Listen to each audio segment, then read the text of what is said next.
4 बजे से 7 बजे तक शिव के भ्रमण का समय बताया है शाम को। तो 7 बजे से लेकर फिर रात्रि 9 बजे तक लक्ष्मी और दरिद्रता फिर भ्रमण पर जाती है। इनका एक समय निश्चित है महाराज। भ्रमण कर कर आ जाना। अब इस बीच में जब लक्ष्मी और दरिद्रता दोनों निकल कर जा रही हैं तो दोनों एक भाव रख कर जाती हैं कि आज हमको कहां प्रवेश करना है।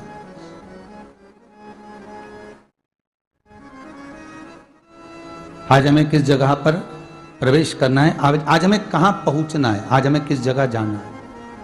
और जिस नगर में जिस मार्ग से लक्ष्मी और दरिद्रता निकल कर जाती हैं, ये दोनों का जब निकलना होता है, इनको स्थान दिया गया जहां पर स्वच्छता हो, घर के दरवाजे पर रंगोली डली हुई हो, द्वार पर जल छीटा गया हो।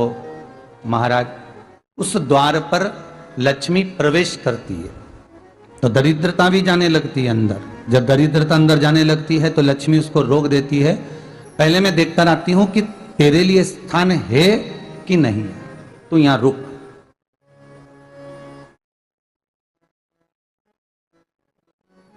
कुछ देर तक दरिद्रता बाहर खड़ी रहती है और लक्ष्मी जी की बड़ी बहन जब दरिद्रता बार बार अंदर जाने का प्रयास करती है तो लक्ष्मी जी कहती हैं, जीजी तू इतनी बड़ी होकर तुझे मालूम है तू तेरा सम्मान होना चाहिए, आदर होना चाहिए, और तू अंदर चली जाए और कोई तेरा सम्मान ना करे तो कितना बुरा लगेगा, इसलिए तू बाहर खड़ी रहे। मैं अभी आई। अंदर जाती है और जब लक्ष्मी जी भ्रमण कर लेती हैं, अंदर प्रवेश कर कर आती हैं और प्रवेश कर कर आती हैं तो दरिद्रता पूछती है चले अंदर।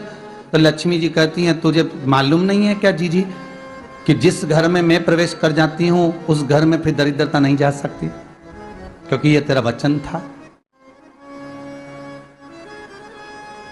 ये तेरा वचन था। अपन दोनों का जब मंगल विवाह हुआ था, मेरा विवाह जब नारायण के साथ में हुआ और तुम्हारा विवाह जब दुस्साह मुनि के साथ हुआ, दरिद्रता का विवाह दुस्साह मुनि के साथ हुआ। जब अपना दोनों का विवाह हुआ था तो अपन दोनों ने एक वादा करा था कि जिस घर में लक्ष्मी प्रवेश कर जाएगी उस दिन फिर दरिद्रता नहीं जाएगी, और जिस घर में दरिद्रता प्रवेश कर जाएगी उस घर में फिर लक्ष्मी नहीं जाएगी। अब जब मैं अंदर देख कर आ गई हूं तो तू अंदर नहीं जा सकती, अर्थात लक्ष्मी के चरण जिस घर में पड़ गए उस घर में फिर दरिद्रता प्रवेश नहीं कर रही। चलते चलते फिर दरिद्रता ने देखा और लक्ष्मी जी इसको लेकर गई और लक्ष्मी जी ने देखा कि इसके दरवाजे पर जल नहीं छीटा गया, इसके दरवाजे पर ना रंगोली डली है, इसका द्वार साफ नहीं हुआ है, इसके द्वार पर दीप नहीं है, इसके द्वार पर कलश नहीं है, इसके दरवाजे पर ढेर सारा कचरा पड़ा हुआ है, कोई स्वान कोई कुत्ता गंदगी भी कर कर चला गया है, कहीं बिल्ली ने गंदगी कर रखी है, कहीं जीवों ने कुछ गंदा गिरा रखा है। तो फिर लक्ष्मी जी कहती है, जी जी अब मैं होकर आ गई थी ना, अब तू जा, तू होकर आ। और दरिद्रता प्रवेश करती है तो अंदर जाकर क्या देखती है दरिद्रता कि इतनी सवेरे से मैं घूमने इनके दरवाजे पर आई और ये तो सब चादर तान के चकाचक गुर्राटा भर भर कर सो रहे हैं। तो दरिद्रता कह देती है, तुम्हारा भाग्य ही बेकार है, तुम्हें क्या करूं, तुम ऐसे ही सोते रहो। और दरिद्रता गुस्से में बाहर निकल कर आती है, लक्ष्मी से कहती है, लक्ष्मी तू इसके घर में जाना ही मत। तो दरिद्रता को कहती है, जीजी तेरी बात नहीं मानूंगी क्या मैं? लक्ष्मी जी बोली, मैं तेरी बात नहीं मानूंगी, बिल्कुल नहीं जाऊंगी इसके घर में, तू चिंता मत कर,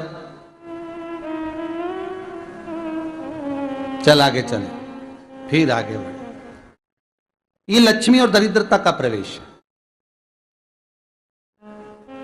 आपके घर का द्वार, आपके घर का दरवाजा। फिर निवेदन करूंगा एक बहुत सुंदर बात, हमें महाराष्ट्र से सीखना चाहिए,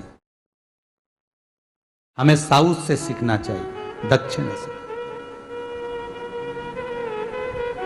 जिस समय पर भक्ति देवी यमुना जी के घाट पर रो रही थी, अपने पुत्र ज्ञान और वैराग्य को गोदी में लेकर, समय देव ऋषि नारद ने प्रश्न किया था कि तुम कहां पर पोषित हुई हो, तुम्हें ऊर्जा कहां से प्राप्त हुई? तो कहा, मैं गुजरात से तो चली हूं,